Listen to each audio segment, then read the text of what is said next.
Welcome back students, આપ સૌનું આપણી યુટ્યુબ ચેનલમાં હાર્દિક સ્વાગત છે। એનએમએમએસ પરીક્ષા 2026ની તૈયારીના ભાગરૂપે ધોરણ 7 વિષય વિજ્ઞાનમાં પ્રકરણ નંબર 9 ગતિ અને સમયના આપણે 24 આઈએમપી એમસીક્યુ જોવાના છીએ। એવું હોય તો વિદ્યાર્થી મિત્રો આ એમસીક્યુ લખી લો, જેથી કરીને તમારે વારંવાર રિવિઝન કરવામાં પણ કામ લાગે।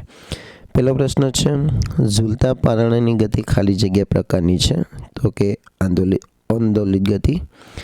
પ્રકરણ નંબર 2 જેમાં તમારે કહેવાનું છે કે કારની ગતિ માટે આપેલા અંતર સમયના આલેખોમાંથી કયો આલેખ દર્શાવે છે કારની ઝડપ અચળ નથી, તો એમાં તમારો જવાબ આવશે સી, કે જેમાં દર્શાવે છે કે કારની ઝડપ અચળ નથી।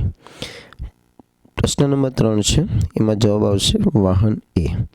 પ્રશ્ન નંબર 4 છે, એમાં જવાબ આવશે બી, ઝડપ બરાબર અંતરના છેદમાં સમય।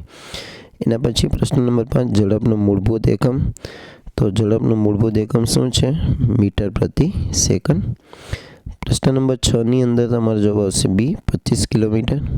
પ્રશ્ન નંબર 7માં જવાબ આવશે એ, 30 મીટર। સમયનો પ્રમાણભૂત એકમ કયો છે? 8માં તમારો જવાબ આવશે બી, સેકન્ડ। 1 સેકન્ડનો અબજમો ભાગ, તેમાં જવાબ આવશે નેનો સેકન્ડ। વાહને કાપેલા અંતરને કયા સાધન વડે માપી શકાય છે? તેમાં જવાબ આવશે ઓડોમીટર। નીચેનામાંથી વાહનની ઝડપ કયા સાધન વડે માપી શકાય છે?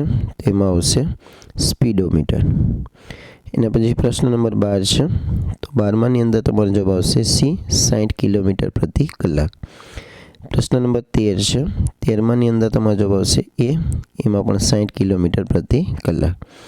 એનએમએમએસના મેટ વિભાગની તૈયારી માટે વિદ્યાર્થી મિત્રો આ વિડીયોના નીચે તમને પ્લેલિસ્ટની લિંક આપેલી છે, ત્યાંથી તમે મેટ વિભાગની પણ તૈયારી સારી રીતે કરી શકો છો। જે આપણે જ્ઞાન સાધના પરીક્ષા આવે છે એના માટે જ આપણે વિડીયો બનાવેલા હતા, પણ જ્ઞાન સાધના અને એનએમએમએસમાં બંનેમાં મેટ વિભાગ સમાન હોય છે। 14મો પ્રશ્ન, 2 કિલોમીટર પ્રતિ કલાક બરાબર કેટલા? તેમાં જવાબ આવશે 5/9 મીટર પ્રતિ સેકન્ડ। વાહનનું સ્પીડોમીટર ઝડપને કયા એકમમાં માપે છે? તો કે કિલોમીટર પ્રતિ કલાકમાં। એના પછી ધાતુના ગોળાને લોલકનો ખાલી જગ્યા કહે છે, તો 16માની અંદર તમારો જવાબ આવશે સી, બોબ। ભારતના કયા શહેરમાં જંતર મંતરનું છાયાયંત્ર આવેલું છે? એમાં જવાબ આવશે સી, દિલ્હી। નીચેનામાંથી આંદોલિત ગતિનું ઉદાહરણ સમજાવો, તો 18માં આવશે સી, હિંચકાની ગતિ। પ્રશ્ન નંબર 19ની અંદર જવાબ આવશે ડી, તો કે 35 કિલોમીટર। એના પછી 20મો પ્રશ્ન, 2.5 મીટર પ્રતિ સેકન્ડ બરાબર કિલોમીટર પ્રતિ કલાક, તો 20માં પણ તમારો જવાબ આવશે ડી, 9। એના પછી 21મો પ્રશ્ન છે, 36 કિલોમીટર પ્રતિ કલાક બરાબર મીટર પ્રતિ સેકન્ડ, તેમાં જવાબ આવશે 10। એના પછી 1 સેકન્ડનો 10 લાખમો ભાગ એટલે ખાલી જગ્યા સેકન્ડ, તો 22માં જવાબ આવશે સી, માઇક્રો। એક ટ્રેનની ઝડપ 72 કિલોમીટર પ્રતિ કલાક છે, તો તેની ઝડપ મીટર પ્રતિ એકમમાં કેટલી થાય? તો 23માં જવાબ આવશે બી, 20 મીટર પ્રતિ સેકન્ડ। અને 24મો પ્રશ્ન છે, સુપરફાસ્ટ ટ્રેન અચળ ઝડપે 1.5 કલાકમાં 135 કિલોમીટર અંતર કાપે તો તેની ઝડપ કેટલી હશે?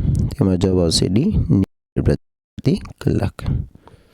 તો આ સાથે આપણા પ્રકરણ નંબર 9 ગતિ અને સમયના આઈએમપી એમસીક્યુ પૂર્ણ થઈ છે। તો આ રીતે ધોરણ 7ના આપણે દરેક ચેપ્ટરના વિડીયો બનાવેલા છે। જો તમારે પાછલા વિડીયો જોવા હોય તો આ વિડીયોના નીચે તમને પ્લેલિસ્ટની લિંક આપેલી છે, ત્યાંથી તમે જોઈ શકો છો। અને સાથે સાથે મેટ વિભાગની તૈયારી માટે પણ પ્લેલિસ્ટની લિંક આપેલી છે, તો એની પણ તૈયારી ચાલુ કરી દો। સમયગાળો ખૂબ જ ઓછો છે, 3 તારીખની આસપાસ તમારી પરીક્ષા રાખેલી છે, તો ઝડપથી તમે તૈયારી શરૂ કરજો। વિડીયો ગમ્યો હોય તો વિડીયોને લાઈક કરો, તમારા મિત્રો જોડે આ વિડીયોને શેર કરો, અને જો ચેનલ પર નવા હોય તો આપણી ચેનલને સબસ્ક્રાઈબ કરી બાજુના બેલ આઇકોનને પ્રેસ કરો।